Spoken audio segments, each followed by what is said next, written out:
This is Dan Hannon. I'm here for Athletic Turf. I'm here with Bill Findley. He's the head groundskeeper for the St. Louis Cardinals here at Busch Stadium. Thanks for having us out today. I appreciate it. Thanks for coming. You got a lot of stuff going on here. We've been dodging some weather. You probably have some weather happening tonight and stuff. How'd you get started in this industry?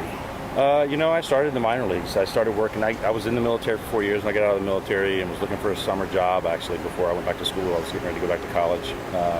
And a buddy of mine was working in the minor leagues. He was the head groundskeeper for the Phillies organization in Low A.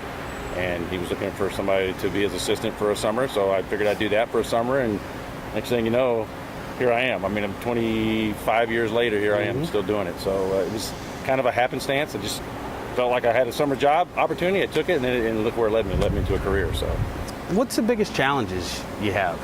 Well, being in the Midwest, weather is a big problem for us. I mean, we're right on that line of what type of grass you can grow here and grow it well. It's no grass out there grows well in the Midwest. I mean, you're on the borderline of growing Bermuda and transitioning with ryegrass, or with what we have here, which is bluegrass.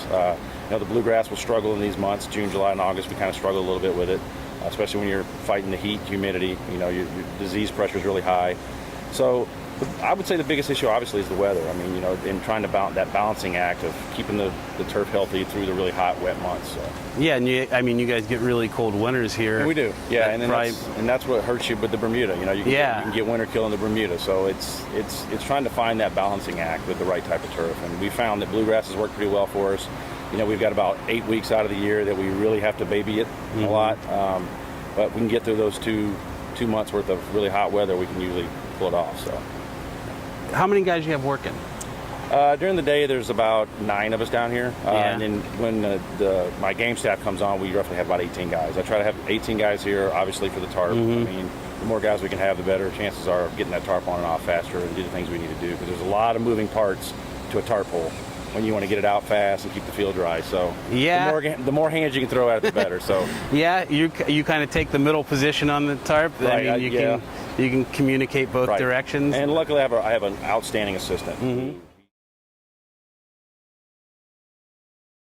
Networking is a big part of this. I mean, if you really want to get yourself out there, I would tell anybody that's starting in this industry, get out there. Don't be scared to get yourself out there and do something that you're not comfortable with. Whether it be you don't want to go work in a Parks and Rec league, but it's important to see that side of it, and then you can carry that part into maybe a minor league job. And it's important to get out there and see all the different facets of groundskeeping, not just trying to get straight to the big leagues, because it doesn't always work that way. So it's important for people to get out there and get their name out there, network with different people. So I think that goes a long way.